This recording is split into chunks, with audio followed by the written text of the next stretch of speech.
Assalamualaikum everyone, welcome to O Level Stars, your ultimate destination for success. Whether you are tackling CI past papers, mastering tricky concepts, or just looking for study hacks, we've got it covered. Let's make learning easier and effective. Subscribe now and start your journey to top the grades. This is an ultimate promise from me towards you. So today we are going to cover the topic directly proportional and inversely proportional, which is a topic mostly comes in chapter 1 and it is basically found in the Oxford Cambridge CI based book and exercise, and today we're going to cover up the exercise 1A 4 questions. Okay, it will be enough. So let's get started without any further delay, and please subscribe and share this video because it would be very helpful for me and for you, because through this I would get motivation and I would work hard on the other future videos. And if you're having any confusion in any part, you can just comment me down. I would ultimately see it and reply you in the next video. Okay, तो ये मैंने आप लोगों के लिए chart form के अंदर बताया है, जो डायरेक्टली प्रोपोर्शनल और इनवर्सली प्रोपोर्शनल को थोड़ा बहुत एक्सप्लेन करके बता रहे हैं. अच्छा जी, इसमें क्या कह रहे हैं, डायरेक्टली प्रोपोर्शनल का हम लोग ओवरव्यू देते हैं. When one quantity increases the other also increases, when one decreases the other also decreases.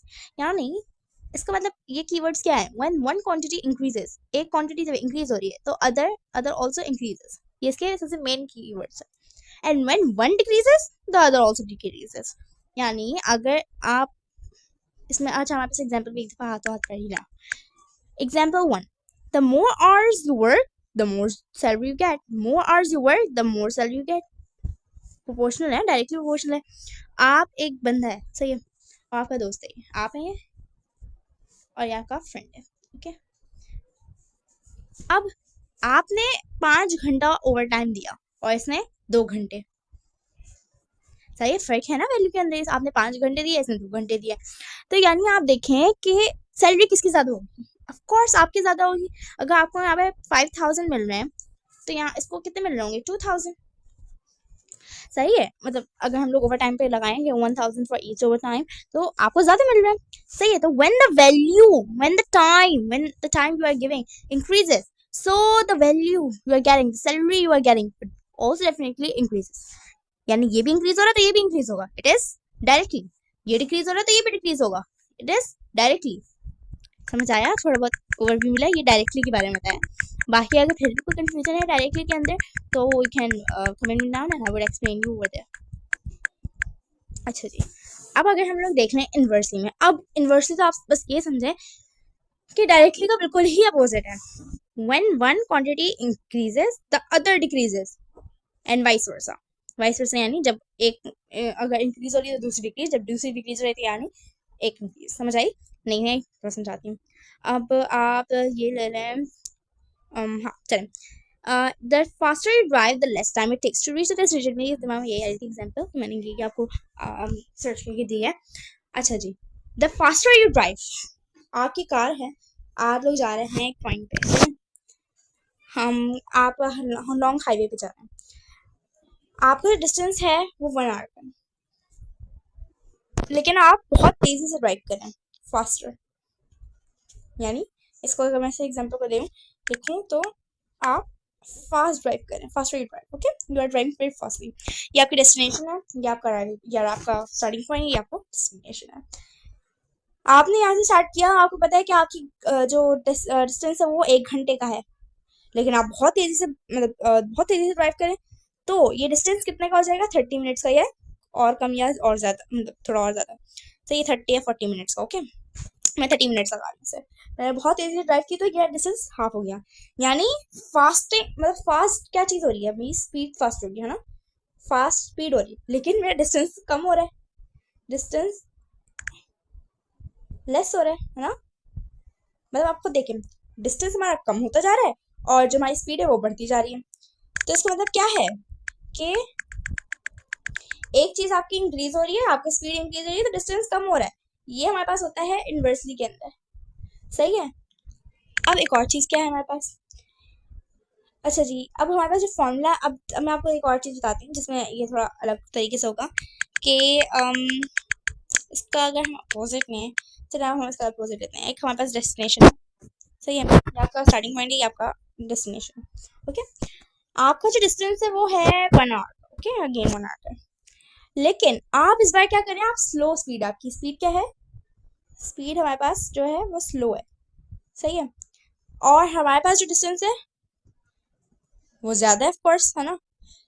तो स्लोअर स्पीड और डिस्टेंस हमारे पास, देखिए हमारी स्पीड क्या होगी, डिक्रीज होगी, स्पीड है, ओके, और डिस्टेंस हमारे पास इंक्रीज होगा, या टाइम, डिस्टेंस ही लगाएंगे इसमें, हम टाइम लगाएंगे, टाइम हमारा इंक्रीज हो रहा है, ये टाइम ज्यादा ले रहे हैं ना, अगर हम लोग देखें ये 1 घंटे की जर्नी हो सकता है कि 1.5 आवर्स की बन जाए, या इससे 2 आवर्स की बन जाए, बहुत लोग स्लो ड्राइव करते हैं तो वो 2 आवर्स की बन सकती है। जितना आपका आप स्लो ड्राइव करेंगे उतनी आपकी टाइम जो है बढ़ता जा रहा है, टाइम बढ़ेगा, स्लो आपकी स्पीड डिक्रीज हो रही है, यानी क्या है, ये इन्वर्सली है, इस तरह स्पीड डिक्रीज, ये स्पीड का साइन हो गया, स्पीड डिक्रीज और टाइम वुड इंक्रीज अल्टीमेटली। तो ये हमारे पास, मैं थोड़ा बहुत ओवरव्यू दिया, आप लोग सोच रहे हैं मैं फॉर्मूलाज क्यों नहीं बताए इसके अंदर, क्योंकि अभी फॉर्मूलाज हमने अभी स्टार्ट नहीं किए। फॉर्मूलाज मैं आपको इंशाल्लाह इंशाल्लाह क्वेश्चन 3 और क्वेश्चन 4 के अंदर बताऊंगी। तो आई होप कि आप लोगों ने थोड़ा बहुत रिव्यू ले लिया होगा यूनिवर्सिटी और डायरेक्ट क्वेश्चन के बारे में। और अब हम लोग अपना लेक्चर स्टार्ट करने वाले हैं, क्वेश्चन 1 सॉल्व करें, और हम लोग जल्दी जल्दी करेंगे क्योंकि आपने आई गेस कॉन्सेप्ट अच्छी तरह से ले ही लिया होगा, यूनिवर्सिटी में क्वेश्चन किस तरह यूज होता है और डायरेक्ट क्वेश्चन किस तरह यूज होता है। तो आप लोग जैसे मैं अपना क्वेश्चन आपसे पूछना है क्या होगा, तो आप लोग थोड़ा रिकॉल क्या करें। अरे क्वेश्चन 1 में हमारे पास क्या कह रहे हैं, क्वेश्चन 1 में कह रहे हैं 108 identical books have a mass of 30 kg, okay, ये हमारे पास मास क्या, और ये हमारे पास बुक्स का वो है, वो अमाउंट यानी कि बुक्स है। Find the mass of 150 such books, हमें 150 ऐसी ही बुक्स का मास हमें मालूम करना है। अब क्या करेंगे हम लोग, सिंपली यहाँ पे आप एक छोटा सा क्वेश्चन बनाए, बुक्स, इधर आपको क्लियर होना चाहिए कि इन्वर्सली का कहाँ यूज होता है और डायरेक्टली प्रोपोर्शनल कहाँ यूज होता है। आप यहाँ लिखेंगे अमाउंट 108 बुक्स हैं, यहाँ हमारे पास कितनी बुक्स हैं, सॉरी 108 बुक्स, कितनी अमाउंट है 30, सही है, और 150 बुक्स हैं तो उनका अमाउंट कितना है x kg, सही है। 108 multiply by x, cross multiplication कर लो सिंपल, सही है।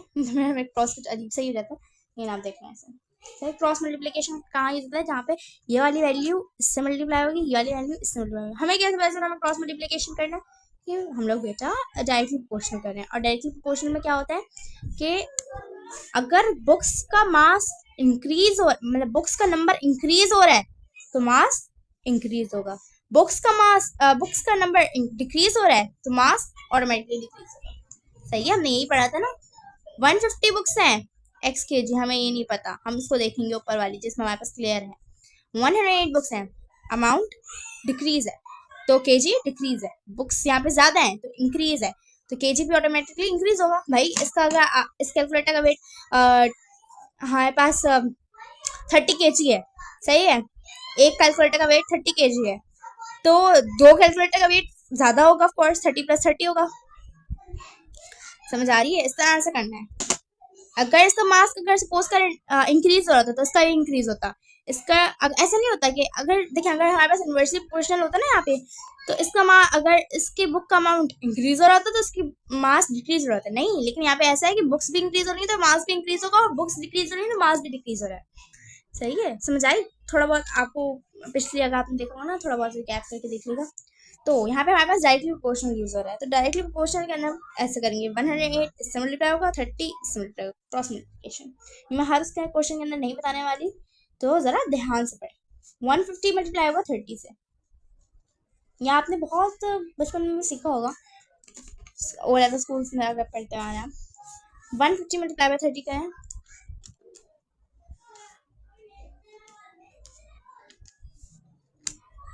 4500। मैं इसलिए कैलकुलेटर यूज़ कर रही हूँ, आप कोशिश करें आप ना यूज़ करें, लेकिन मैं जैसे यूज़ करने पड़ रही थी तो फिर मुझे और भी क्लासेस लेनी है।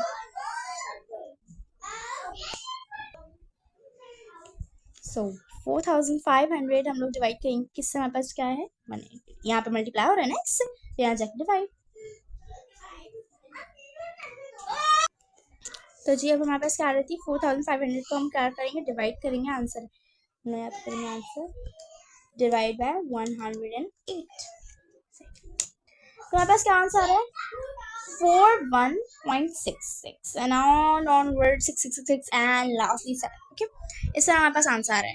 तो इस तरह हम इसको कुछ सॉल्व करेंगे। क्वेश्चन 1 को कोई भी किसी भी पार्ट के अंदर क्यूरी हो मुझे जल्दी से कमेंट डाउन करें ताकि मैं आपको एक्सप्लेन करूँ। अब हम लोग क्वेश्चन 2 में जाएंगे तो मैं इतना एक्सप्लेन नहीं करूँगी, थोड़ा कम कम करके करूँगी ताकि आप लोग भी जल्दी फास्टली कैप्चर करें इसको। सही है, समझा क्या आप लोगों को?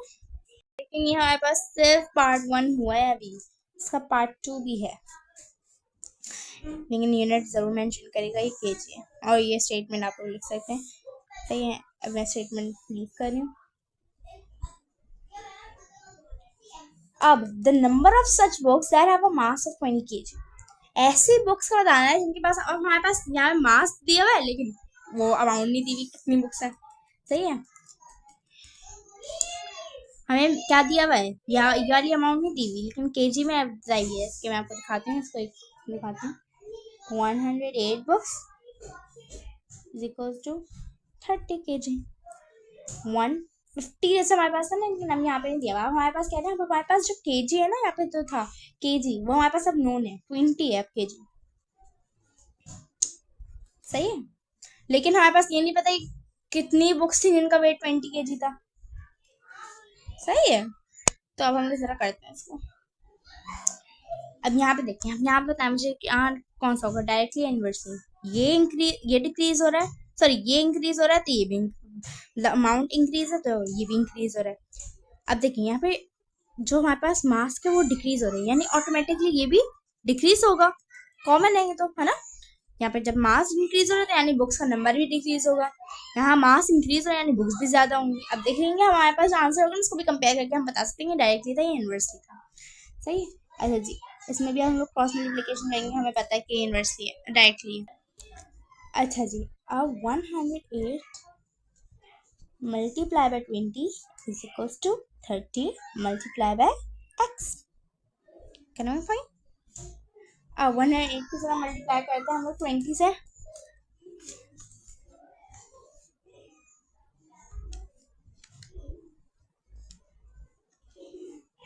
कि मैं बिगिनर्स के तौर पे सिखा रही हूँ आपको, वरना प्रोफेशनल लेवल पे ही नहीं सिखाया जाता। 2160 30 मल्टीप्लाई बाय x, तो हमारे पास 30x ही होगा, ये तो वेल नोन है। यहाँ x मल्टीप्लाई हो रहा है, यहाँ जाके डिवाइड, इजी। यहाँ से कैंसिल और हमारे पास जो आंसर आएगा इसको डिवाइड करने के बाद कितना आएगा, 72 आएगा। एंड या आप चाहें तो कंफर्म भी कर सकते हैं, लेकिन जब मैं आपको बता रही हूँ तो फिर आपको कंफर्म करने की जरूरत नहीं है। सही है, अब देखिए हम लोग अगर यहाँ पे देखें, अगर सपोज करें यहाँ पे 72 रख के देखें। सही है, यहाँ पे जो हमारे पास आंसर है 72 रख के देखें, देखिए अमाउंट डिक्रीज हो रहा है ना, यानी बुक्स का अमाउंट डिक्रीज हो रहा है ना, और मास भी डिक्रीज हो रहा है। बुक्स का अमाउंट इंक्रीज था यहाँ पे तो मास भी इंक्रीज था, यानी पक्का यही डायरेक्टली प्रोपोर्शनल था। इस तरह आप लोग थोड़ा थोड़ा जब आप लोग न्यू कर रहे हो ना तो ये ज़्यादा देख लिया। यहाँ पास क्वेश्चन 1 था, आप ज़रा सही से आप इसको देख सकते हैं एंड एक दफ़ा थ्रोली एक दफ़ा रीड करने से मैं आपको क्वेश्चन यहाँ पे दिखा दूंगी, और पहली स्लाइड में दिखा दूंगी, कुछ ना कुछ करके बता दूंगी आपको। और ज़रा जो भी कन्फ्यूजन है मुझे फ़ोन में बताएं, लेकिन जितना हो सके ना अपने दोस्तों, अपने फ्रेंड्स, अपने ग्रुप्स के अंदर शेयर करें, मुझे प्रमोट करें प्लीज़। आज हमने क्वेश्चन 1 टचअप किया है एंड कल हम क्वेश्चन 2 करेंगे इंशाल्लाह, लेकिन आप लोगों का सपोर्ट रहा तो हम ये पूरी एक्सरसाइज एक साथ करेंगे, क्योंकि मैंने ये सॉल्व की है और मैंने सॉल्व करवाई भी है बहुत सारे बच्चों को। तो ये आप लोगों का सपोर्ट पे है कि कितना रहता है, और फिर हम पूरी एक्सरसाइज इंशाल्लाह इसी तरह सॉल्व करेंगे। एक एक पार्ट में बताऊँगी, एक चीज़ आपको बताऊँगी जो भी आपको कन्फ्यूजन हो। ये कन्फ्यूजन मुझे किस पे रहेगी आपको कमेंट करना पड़ेगा, बेफिक्र कमेंट करें। अल्लाह हाफिज़।